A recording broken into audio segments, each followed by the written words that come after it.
આદેશ હું એકતાનાથ ગુરુ યોગી તુલસીનાથજી બાપુ શ્રી શનિદેવ મંદિર, ભવનાથ તલેટી, ગિરનાર, જુનાગઢ, ગુજરાત. આના પહેલા વિડીયોમાં આપણે વાત કરી હતી પ્રણવ ઉપાસના એટલે કે ઓમની ઉપાસના. ઓમ છે એ જ પ્રણવ નાદ છે. આ પૂરી સૃષ્ટિ ઓમથી જ સર્જન પામી છે અને જ્યારે આ પૃથ્વીનો આ સૃષ્ટિનો લય થાય છે ત્યારે ઓમમાં જ પાછી સમાહિત થઈ જાય છે. તો વેદ છે, પુરાણ છે, મંત્રો છે, એનું સર્જન ઓમમાંથી થયું છે. કોઈ વેદ, પુરાણ કે મંત્રોમાંથી ઓમની ઉત્પત્તિ નથી થઈ, પરંતુ ઓમમાંથી જ આ વેદ, પુરાણ અને બીજ મંત્રોની અને આ પૂરી સૃષ્ટિની ઉત્પત્તિ થઈ છે. જે તેના 3 અક્ષર છે અ, ઉ, મ અને તેનો અર્ધ રેફ. તો એ અક્ષરથી જ માનવો અને દેવતાઓ, ગ્રહ, નક્ષત્રો બધું જ એ ઓમમાંથી એનું સર્જન થયું છે, એની ઉત્પત્તિ થઈ છે. તો પ્રણવ બીજ ઓમ, એની ઉપાસના કરવાથી, એના જપ કરવાથી માનવ મોક્ષને પ્રાપ્ત કરે છે. આપણે જે દેવતાઓ આપણા ઈષ્ટદેવ છે, ઈષ્ટદેવી છે, આપણે તેના જપ કરશું તો આપણે એ લોકને પામીશું. ફરીથી આપણા પુણ્ય ખતમ થતા ફરીથી આપણે આ જગતમાં આવવું પડે છે. પરંતુ જે પ્રણવ ઉપાસના કરે છે, એકાક્ષરી મંત્ર છે ઓમ, તો જે આ પ્રણવ ઉપાસના છે તો એ જ ઉપાસના બ્રહ્મની પ્રાપ્તિ છે, બ્રહ્મના દર્શન છે. કે બ્રહ્મની પ્રાપ્તિ થતા જ, એ બ્રહ્મ અનુભૂતિ થતા જ આપણે પણ પરમાત્મામાં એકાકાર થઈને, પરબ્રહ્મ પરમાત્મામાં એકાકાર થઈને પરમાત્મા જ બની જઈશું. પછી ત્યાં કોઈ પુણ્ય, પાપ, કર્મ ત્યાં કંઈ જ નથી. જ્યાં સુધી આપણે આ શરીરથી, આ મનથી, આ બુદ્ધિથી આપણે આપણને ઓળખીએ છીએ ત્યાં સુધી જ કર્મ બંધન છે. એના પરે જઈએ તો પછી કર્મ બંધન નથી આવતું. કેમ કે ત્યાં આપણું સમર્પણ છે ઈશ્વર પ્રત્યે, કે ઈશ્વરને આપણે સમર્પણ થઈ ગયા. ખુદ આપણે જીવતા જ આપણું મૃત્યુ થઈ ગયું, એટલું સમર્પણ. અને એવું સમર્પણ કે જે આપણા ઈશ્વરના ચરણોમાં ઝૂક્યા, તો હવે મારું અલગથી કંઈ જ નથી. હવે મારી અંદર જે પરમાત્મા છે એ જ બધું કરે છે, અને એ જ બધું કરે છે ને. એ કોઈ આપણે માનીએ કે ન માનીએ, પણ એ પરમાત્માથી જ આ સૃષ્ટિ ચાલે છે. એ એક જ દ્રષ્ટા છે. તો એ બ્રહ્મની અનુભૂતિ આ પ્રણવ મંત્ર કરવાથી, ઓમની ઉપાસના કરવાથી આપણને એ પ્રાપ્ત થાય છે.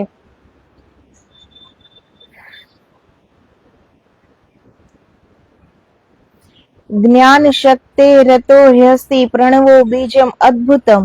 જ્ઞાન શક્તિનો મહા અદ્ભુત બીજ મંત્ર પ્રણવ છે. પ્રણવ સમાન જ્ઞાન યોગ શક્તિ વાળો બીજો કોઈ મંત્ર છે જ નહીં. પ્રણવો નિર્ગુણા નામને મંત્રાણામ આદિમો અગત્ય. આસ્તે પ્રણવ મહાત્મ્યમ સર્વમ ઉર્ધન્યતા અંગતમ. અતો હિ સચ્ચિદાનંદ સ્વરૂપોદ ભાવકો પરમ. પ્રણવો મંત્ર રાજો અસ્તિ મંત્રાણામ સેતુરેવ ચ. તો પ્રણવ નિર્ગુણ મંત્રોનો આદિ છે, માટે પ્રણવનું મહાત્મ્ય સર્વોપરી છે. પરમોત્કૃષ્ટ સચ્ચિદાનંદનું જ્ઞાન કરાવનાર શ્રેષ્ઠ એ પ્રણવ મંત્ર છે. સર્વ મંત્રોના રાજા છે તથા સર્વે આધ્યાત્મિક મંત્ર શક્તિઓનો સેતુ છે. અન્ય મંત્રોની ગતિ જે લોકોના દેવની ઉપાસના થતી હોય તે દેવના લોક સુધી જ તે મંત્રની ગતિ છે, પરંતુ તે લોકોથી આગળ ઊંચે જવાની તે મંત્રોમાં તાકાત નથી. પરંતુ પ્રણવની ગતિ મોક્ષ સુધી છે. તો જે આપણે બીજા બીજ મંત્રોના જાપ કરીએ છીએ, તો એ જે દેવ કે એ જે દેવીના હોય, તો એ મંત્રની ગતિ ત્યાં સુધી એ આપણને લઈ જાય છે, એ લોક સુધી. પણ જો એનાથી ઉપરની ગતિ આપણે પ્રાપ્ત કરવી હોય તો પ્રણવ ઉપાસના, ઓમનો જપ, ઓમમાં તલ્લીન, ઓમમાં એકાકાર થઈને હૃદયના તારથી જો આપણે એનો જપ કરીએ તો આપણે મોક્ષની પ્રાપ્તિ થાય છે. सत्यम वो वच्म्यहम देवाः प्रणवस्य गतिः खलु ऊर्जेः सप्तोर्ध्यवलोकेभ्यः तथास्ते पंचकोशतः गतिश्च बीजमन्त्राणां षष्ठलोकावधि ध्रुवम् किन्तु ते प्रणवोपेताः कैवल्याभ्युदयप्रदाः। આદિ શક્તિ દેવતાઓને મંત્ર સિદ્ધિ પ્રાપ્ત કરવા ઉપદેશ કરી સમજાવે છે કે બીજ મંત્રોની ગતિ ઉચ્ચ પ્રકારના 6 લોક એટલે કે સૂર્યલોક, બ્રહ્માલોક, વિષ્ણુનો લોક, શિવલોક, શક્તિલોક, ગોલોક અર્થાત સૂર્યધામ, બ્રહ્મપુરી, વૈકુંઠ, કૈલાસ, શક્તિપુરી અને અક્ષરધામ સુધીની તેમની ઉપાસનાના બીજ મંત્રોની ગતિ છે. તો જે અન્ય મંત્રો છે આ એની ગતિ છે કે આપણે આ 6 લોકને પ્રાપ્ત કરી શકીએ છીએ, પરંતુ એ લોક પ્રાપ્ત થતા ત્યાં આપણા જે પુણ્ય જે સમાપ્ત થઈ જાય છે તો ફરીથી આપણે આ પૃથ્વી પર આવવું પડે છે. પરંતુ ઓમની ઉપાસના એવી છે કે જે આપણને બ્રહ્માનુભૂતિ કરીને સદેહ જ આપણને મુક્તિની અનુભૂતિ કરાવી દે છે.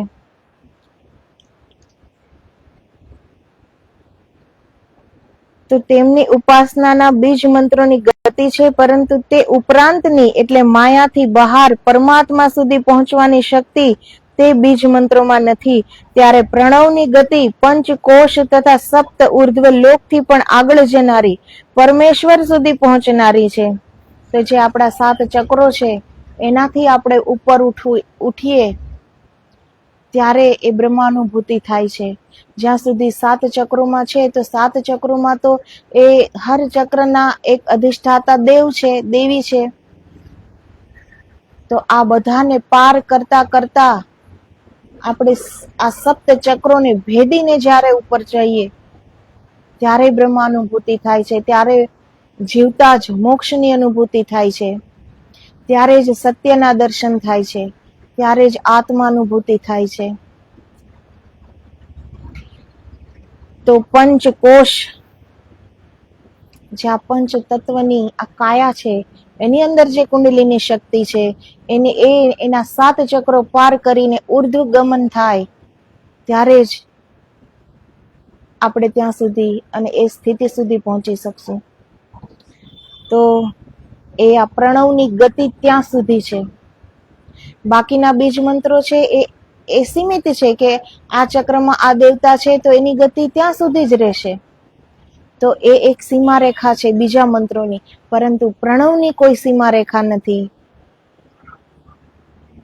કેમ કે એ પ્રણવથી આ સૃષ્ટિની રચના થઈ છે. આવી તો કેટલી વાર સૃષ્ટિની રચના થઈ અને તેને આ સૃષ્ટિ લય પામી છે. તો આ જે ઓમ છે એ પહેલા પણ હતો, આજે પણ છે અને કાલે પણ રહેવાનો. તો બીજા મંત્રોનું સર્જન થયું છે જ્યારે આદિ અનાદિ આ પ્રણવ મંત્ર ઓમ જે શાશ્વત સત્ય છે, પરમેશ્વર સુધી પહોંચનારી છે. કિંતુ જો પ્રણવની સાથે બીજ મંત્ર સંયુક્ત હોય તો તે કેવલ્ય મુક્તિના માર્ગે ચડાવીને આત્માભ્યુદય કરનારી છે, અર્થાત ઉચ્ચ મોક્ષ ધર્મે દોરનારી છે, પણ મોક્ષ આપનારી નથી. પરંતુ એકલા પ્રણવની ઉપાસના નિશ્રેયસ પદમ નિષ્કામ મોક્ષને જ આપે છે. આપણે જે પણ મંત્રોનો જાપ કરીએ છીએ, જે વૈદિક મંત્રો છે તેમાં ઓમ આગળ આપણે લગાવીએ છીએ. બધા જ મંત્રો વૈદિક મંત્રોની આગળ એ ઓમથી જ એની શરૂઆત થશે. તો આપણે ઓમની સાથે કોઈ મંત્રનું જોડાણ કરીને આપણે જપ કરશું તો એ મોક્ષ તરફ દોરનારું તો એ મંત્ર બનશે, પરંતુ એ મોક્ષ આપનારો મંત્ર નહીં બને. તો ખાલી એકલા એકાક્ષરી પ્રણવ ઓમનો મંત્ર જાપ કરતા રહેવાથી, સતત નિરંતર જાપ કરતા રહેવાથી આપણને એ મોક્ષની પ્રાપ્તિ થાય છે. અશ્યોતરમ મહાદેવો જાનાતિ સ્મન ચાપરઃ પ્રોહિ પ્રકૃતિ જાતસ્ય સંસારસ્ય મહોદદેહ નવમ નાવાંતરમિતિ પ્રણવમ વિદુર્બુધઃ પ્રહ પ્રપંચો નાસ્તિ વો યુષ્માકમ પ્રણવમ વિદુઃ પ્રકર્ષેણ નયેદ્યસ્માન મોક્ષ વહ પ્રણવ વિદુઃ. પ્રણવનો સાચો અને પૂર્ણ અર્થ માત્ર મહાદેવ જ જાણે છે. તે સિવાય બીજા કોઈ પ્રણવનો સાચો અને પૂરો અર્થ જાણતો નથી. તો જે આ પ્રણવ છે એનો જે સાચો અર્થ છે એ ખાલી મહાદેવ જાણે છે. છતાં મહાદેવની કૃપાથી એટલે પ્રકૃતિ અને નવમ એટલે નૌકા અર્થાત પ્રકૃતિથી વ્યાપ્ત સંસાર સાગરને તારનારી પ્રણવરૂપ નૌકા છે. તેથી પ્રણવ કહ્યો છે. બીજા અર્થમાં એટલે પાપ પ્રપંચવાળી માયા, ન એટલે નથી અને વ એટલે તમારામાં અર્થાત નવ એવા પ્રણવના જાપકો તમારામાં કોઈ પાપ પ્રપંચ કે માયા એવા એ નથી, માટે તમે શુદ્ધાત્મા છો એમ કહ્યું છે. તો પ્રણવનો અર્થ આ આપેલો છે કે પાપ પ્રપંચ અને માયા એટલે એ દોષો જો આપણા મટી જાય તો પછી અંદર તો આપણું ચૈતન્ય જાગૃત જ છે, આત્મા પરમાત્મા છે. તો પછી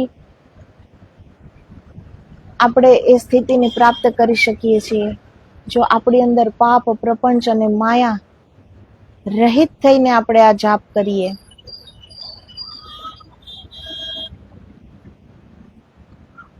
તમારામાં કોઈ પાપ પ્રપંચ કે માયા નથી, માટે તમે શુદ્ધાત્મા છો એમ કહ્યું છે. તેમાં પ્રણવ જાણનારાને અપ્રગટ પ્રણવ એટલે કોઈ રીતે દેહેન્દ્રિયો દ્વારા ઉચ્ચાર ન થાય તે રીતે આત્મ બ્રહ્મ તત્વથી જપનારને જે મોક્ષ આપે તેને પ્રણવ કહેલો છે. તો એ જાપ ખાલી આપણી આ એક માંસની બનેલી જીહવા ખાલી એનો જપ કરતી હોય તો આપણને એ અનુભૂતિ નથી થતી, પરંતુ એ હૃદયના તાર સાથે આત્માને જોડીને જો એ પ્રણવનો નાદ, એ પ્રણવનો જાપ કરવામાં આવે, આ દેહની જે ઇન્દ્રિયો દ્વારા આપણે ઉચ્ચારણ કરીએ છીએ એનાથી કંઈ નથી થતું, પરંતુ એ ઇન્દ્રિયો ઉપર વિજય મેળવીને અને આત્મસાત કરી લઈએ આ મંત્રને અને આત્મા સાથે જોડાણ કરીને જો એનો જપ કરવામાં આવે તો આત્મ બ્રહ્મ તત્વથી જપનારને જે મોક્ષ આપે તેને પ્રણવ કહેલો છે. તે ઓમકારથી બોલાતી બૃહતી વાણી આત્મગમ્ય છે અને તે હૃદય આકાશમાં પરમાત્મા વડે જ અભિવ્યક્ત થાય છે. તે સ્વયં પ્રકાશ પરમાત્મા પરબ્રહ્મનો વાચક, સર્વ મંત્રોનું મૂળ તત્વ અને વેદોનું ઉત્પત્તિ સ્થાન તે સનાતન પ્રણવ છે. તો એ જ પરબ્રહ્મનો વાચક છે, સર્વ મંત્રોનું મૂળ તત્વ છે. કેમ કે ઓમ માંથી જ બીજા મંત્રો બનેલા છે, ઓમ માંથી જ એ મંત્રોની ઉત્પત્તિ થઈ છે અને તે સ્વયં પ્રકાશ પરમાત્મા છે, પરબ્રહ્મનો વાચક છે. તે વેદોની ઉત્પત્તિ સ્થાન છે, તે સનાતન પ્રણવ છે. અર્થાત પ્રણવ વડે પરમાત્માનું ધ્યાન કરવું તે જ વેદોનું, મોક્ષ ધર્મનું યાને મોક્ષ માર્ગનું રહસ્ય છે. દ્રષ્ટવેવમરાત્વ દ્રષ્ટઃ પદમ તત્ પારમેશ્વરમ પ્રણેમુઃ પ્રણવાકારમ પ્રવિષ્ટાસ્તત્ર સદ્મનિ. બ્રહ્મા અને વિષ્ણુએ તે પરમેશ્વરના પદને જોયું, તેથી પ્રણવાકાર પરમેશ્વરને જોઈને તેઓ ઊભા રહ્યા. ઓમકારો મનમુખા જગ્ને અનેન મંત્રક દેન ભોગો મોક્ષસ્ય સિદ્ધયતિ. નમઃ પ્રણવ વાચ્યાય નમઃ પ્રણવ લિંગીને. શંકર ભગવાને બ્રહ્મા તથા વિષ્ણુને કહ્યું કે પ્રણવ ઓમકારને મારું મુખ સમજો અને કલ્યાણ માટે તેનો જ જાપ કરો. તે બ્રહ્મા તથા વિષ્ણુને ગુરુ શંકરે યંત્ર, તંત્ર અને મુક્તિપૂર્વક એ રીતે 3 વાર પ્રણવ મંત્રનો ઉચ્ચાર કરાવીને તારક મંત્ર પ્રણવનો ઉપદેશ આપીને કહ્યું કે આ મંત્ર લૌકિક સર્વ ભોગ સિદ્ધિને આપે છે તેમજ મોક્ષ સિદ્ધિને આપે છે. અર્થાત પ્રણવના ધ્યાનથી મોક્ષ સિદ્ધિ થાય છે. તે પછી તે બધાએ પરમેશ્વરની સ્તુતિ કરી કે પ્રણવ જેનું વાચ્ય છે અને પ્રણવ જે પરમેશ્વરનું લિંગ સ્વરૂપ છે તેમને અમે નમસ્કાર કરીએ છીએ. તો આપણે જે શિવલિંગ, આપણે જે લિંગને પૂજીએ છીએ તો આ પ્રણવનો સાચો અર્થ ખાલી મહાદેવ જાણે છે અને એ જ પ્રણવનું સ્વરૂપ છે મહાદેવ. તો જે એની જે લિંગ છે પરમેશ્વરનું એ પ્રણવનું સ્વરૂપ છે. પ્રણવમ નિત્યમ જપેદ્ર સહસ્ત્રકમ. આત્માનું કલ્યાણ ઈચ્છનારે પ્રણવ મંત્રના દરરોજ 10,000 જાપ કરવા. યસ્ય ઉચ્ચારણ માત્રેણી સિદ્ધિર ભવતી શાશ્વતી. તેના ઉચ્ચાર માત્રથી શાશ્વત સિદ્ધિ, મોક્ષ સિદ્ધિ પ્રાપ્ત થાય છે. આ ઉચ્ચાર વાણી કે મનનો ન થાય, પણ આત્મામાં રહેલ કુટસ્થ બ્રહ્મનો ઉચ્ચાર થાય તો જ મોક્ષ સિદ્ધિ પ્રાપ્ત થાય છે. એવમ પ્રણવ સંયુક્તમ પ્રાણમેવ સમભ્યસેત. પ્રણવનો એકી શ્વાસે ઉચ્ચાર કરી સતત જાપ કરીને એક સરખા ઉચ્ચાર વડે પ્રણવને મસ્તક સુધી વ્યાપ્ત કરીને પ્રાણાયામ કરવાથી પ્રાણવાયુને જીતાય છે અને તેમાંથી બ્રહ્મનાદ ઉત્પન્ન થાય છે. તો જે પરમ નાદ છે આપણી અંદર, જે બ્રહ્મનાદ છે, તો એ નાદ પણ પ્રણવ જ છે.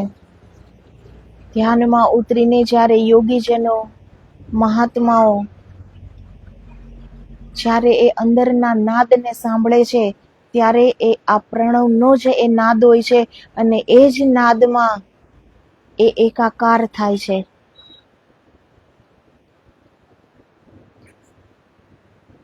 તો પ્રાણાયામ કરવાથી પ્રાણવાયુને જીતી શકાય છે. તચ્ચ ત્યક્ત્વા ન કિંચદપી ચિંતયેત. તે પ્રણવ ધ્યાનનો ત્યાગ કરીને યોગી પુરુષે અન્ય કોઈ પણ દેવ કે ઈશ્વરનું ચિંતન કરવું નહીં, કેમ કે નિર્ગુણ પર બ્રહ્મ આત્મસ્થિતિ પ્રાપ્ત કર્યા પછી નીચે ઉતરીને માયાના દેવો ઈશ્વરોના દાસ બનીને આત્મબળનો નાશ કરવો ન જોઈએ. કેમ કે આપણા આ 7 ચક્રો પાર કરીને આપણે જ્યારે ઉપર જઈએ તો ઓમની ગતિ એ ઉપર સુધી છે. બાકી તો નીચે જે દેવતાઓ છે, જે દેવીઓ છે, એ 7 ચક્રોના અધિષ્ઠાતા દેવ છે, ત્યાં સુધી જ બીજા મંત્ર પહોંચે છે. કે એક ચક્ર ભેદન થયું પછી બીજું ચક્ર ભેદન થયું, તો એની ગતિ એ મંત્રોની જ્યાં જ્યાં એ ચક્રના દેવતાઓ છે ત્યાં સુધી જ એની ગતિ છે. પરંતુ પ્રણવ નાદ ઓમકારની ગતિ એનાથી ઉપર છે. તો આ 7 ચક્રોથી આપણે જ્યારે પાર થઈ જઈએ છીએ ત્યારે દેવતાઓ આપણી નીચે રહી જાય છે.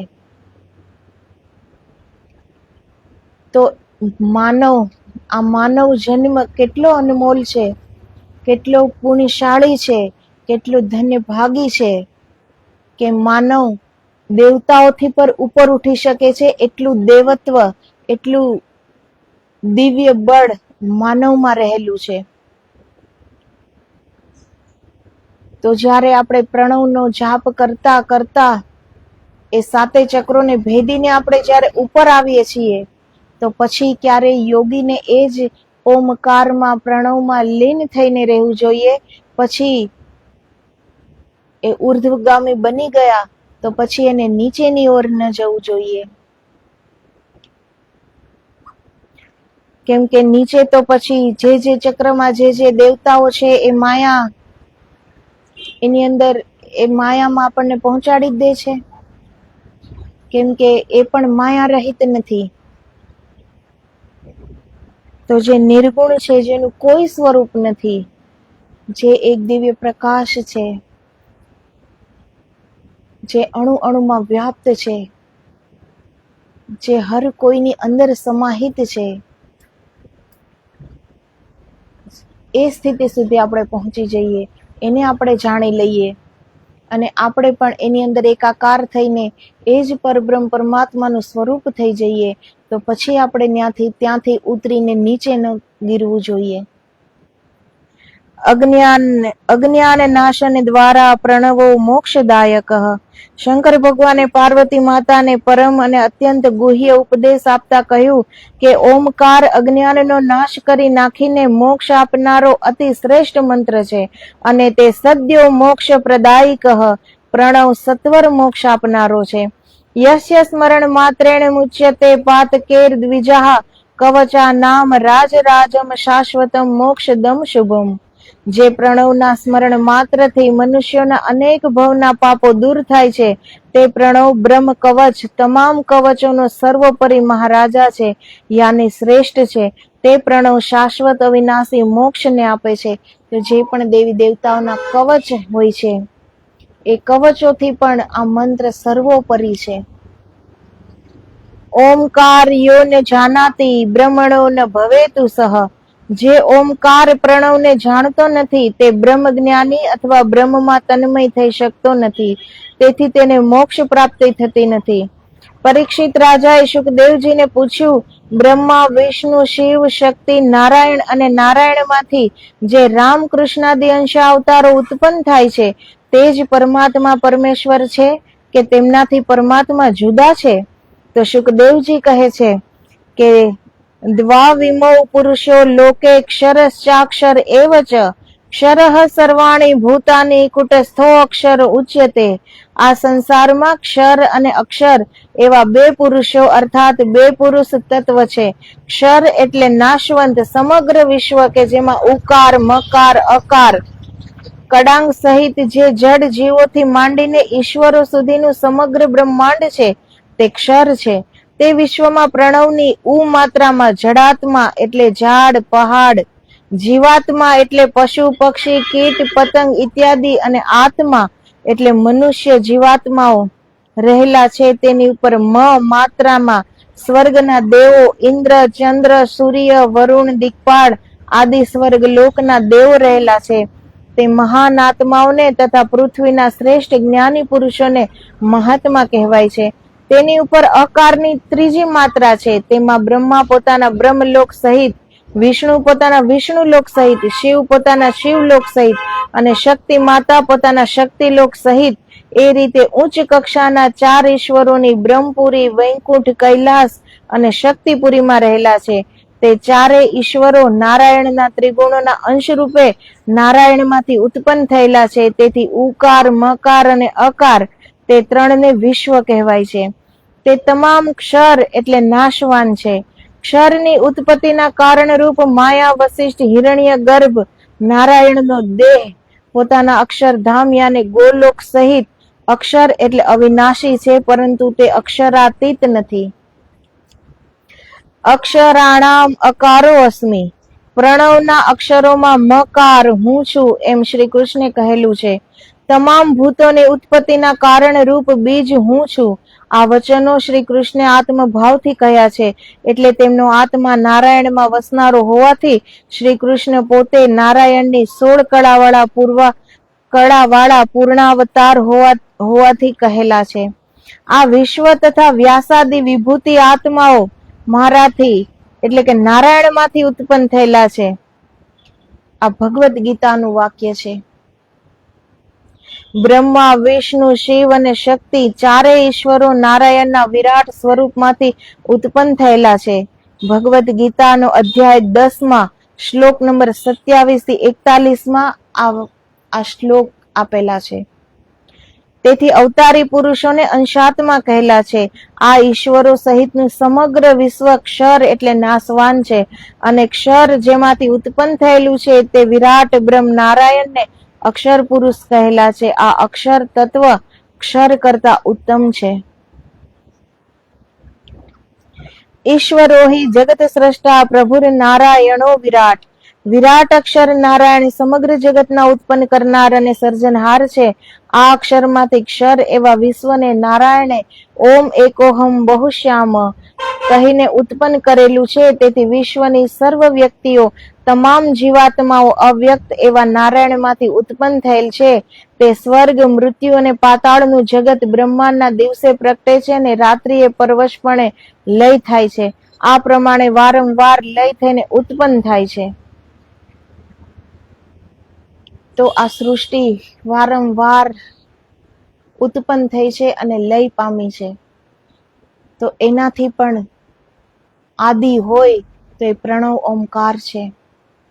કે આ સૃષ્ટિ જ્યારે નહોતી, જ્યારે કોઈ દેવી દેવતાઓ પણ ન હતા, ત્યારે પણ ઓમ એ પ્રણવનાદ ગુંજાયમાન હતો અને એમાંથી જ આ સૃષ્ટિની ઉત્પત્તિ થઈ છે. એમાંથી જ જડ ચેતન બધું જ ઉત્પન્ન થયું છે.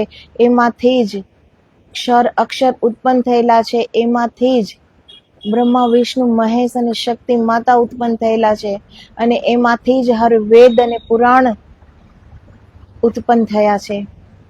તો આ જે પ્રણવ છે, ઓમ છે, એની ગતિ હર દેવી દેવતાઓથી ઉપર છે. તો એકલા પ્રણવ ઉપાસના, એકલા એકાક્ષરી મંત્ર ઓમ ના સતત જાપ કરવાથી આપણે એ પરમ પદને પ્રાપ્ત કરી શકીએ છીએ. તો ઓમકાર એનું વર્ણન કરતા કરતા તો જન્મ પણ ટૂંકા પડી જાય, દિવસ તો શું. પરંતુ આ એની એક શ્લોક દ્વારા, સંસ્કૃતમાં શ્લોક છે, વેદના, પુરાણોના, તો એમાં જે ઓમની મહત્તા છે તે આપણે સમજી. ઓમ એ એક એવો મંત્ર છે કે એ બધાને જ આવડે.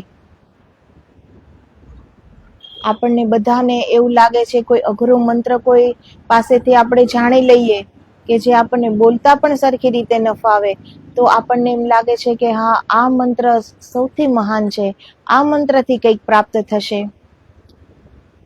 તો મંત્રના આધીન દેવતાઓ છે, મંત્ર છે, પરંતુ એનો જપ કેવી રીતે કરવો, એ કયા ભાવથી કરવો, એ મહત્વ રાખે છે. વૈદિક હર મંત્ર ઓમથી શરૂ થાય છે. પુરાણોક્ત મંત્ર ની વાત નથી થતી, પરંતુ વૈદિક હર મંત્ર ઓમથી જ શરૂ થાય છે. તો ઓમ સાથે બીજા મંત્રો જ્યારે આપણે એમાં જોડીએ છીએ તો આપણે એ મંત્રના જે દેવ છે એ લોક સુધી જ આપણી ગતિ થાય છે. જો એનાથી ઉપર જવું હોય તો એકલા પ્રણવ ઉપાસના કરવી જોઈએ.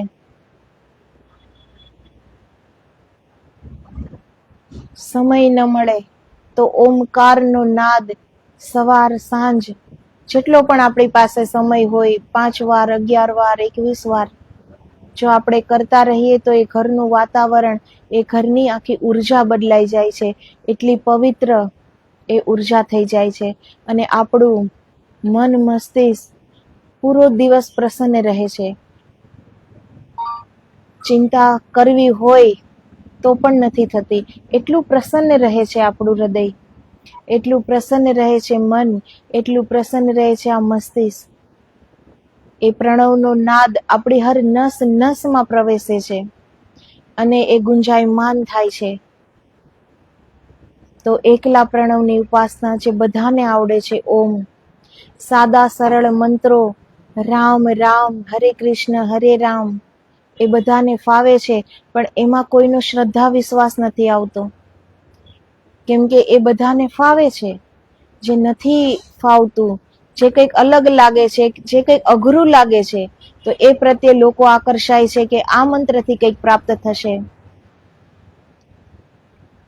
તો મંત્ર સત્ય છે. મંત્ર ગમે તે હોય, ગમે તેટલા અક્ષરના હોય, પણ મંત્ર સત્ય છે. એ મંત્રને ખાલી આપણી ઇન્દ્રિયો દ્વારા જપવામાં આવે તો કંઈ પ્રાપ્ત થતું નથી, પરંતુ એ મંત્રને આપણી આત્મા સાથે, હૃદયના તાર સાથે જોડીને, એ પરબ્રહ્મ પરમાત્મામાં એકાકાર થઈને, હૃદયને પૂર્ણ પ્રેમથી ભરીને જો એ જપ કરવામાં આવે તો દેવતાઓથી પણ ઊંચી સ્થિતિ માનવ પ્રાપ્ત કરી શકે છે. 7 ચક્રો સુધી જ દેવતાઓનું રાજ છે. એ 7 ચક્ર ભેદન કરીને જ્યારે આપણે ઉપર જઈએ છીએ ત્યારે એ દેવતાઓ નીચે રહી જાય છે, કેમ કે એમાં પણ માયા છે, એ પણ માયા રહિત નથી. તો જો આ માયા રહિત, પાપ પ્રપંચ અને માયા રહિત આપણે જો બનીએ અને 7 ચક્રને ભેદીને જો આપણે ઉપર ચડીએ તો આપણને એ પરમ મોક્ષની, જીવતા જ આપણને એ પરમ મોક્ષની અનુભૂતિ થાય છે. તો ઓમ જે બધાને આવડે છે અને જેના જપ કરવામાં એ બહાનું પણ કરતા આપણને શરમ આવશે કે ખાલી ઓમ ઓમ કરવાનો સમય નથી, એ એકાક્ષરી મંત્ર છે ઓમ. તો આ છે પ્રણવ ઉપાસના, જેને હૃદયના તારથી જોડીને, આત્માથી જોડીને જો જપવામાં આવે તો પરમ મુક્તિ, પરમ આનંદ, પરમ મોક્ષ ની પ્રાપ્તિ થાય છે. તો આદેશ જય ગિરનારી, જય ગુરુદેવ. પવિત્ર શ્રાવણ માસ ચાલી રહ્યો છે અને આ પ્રણવ ઓમકારને માત્ર મહાદેવ જાણે છે. તો એનું પૂજન, એના ધ્યાનમાં લીન રહીએ અને બની શકે તો એવી રીતે આ પ્રણવ નાદ કરીએ. જે પણ સ્થાને આપણે હોઈએ, ઘરમાં આપણે પ્રણવ નાદ કરી શકીએ તો એની ઉર્જા, એનું વાતાવરણ જ આખું દિવ્ય થઈ જશે. તો એ ઓમકારમાં આપણે પણ ધીરે ધીરે ધીરે ધીરે લીન થતા જઈએ અને આપણે એમાં એકાકાર થઈ જઈએ કે આપણું અલગ અસ્તિત્વ ન રહે ઓમકારથી. તો આદેશ આદેશ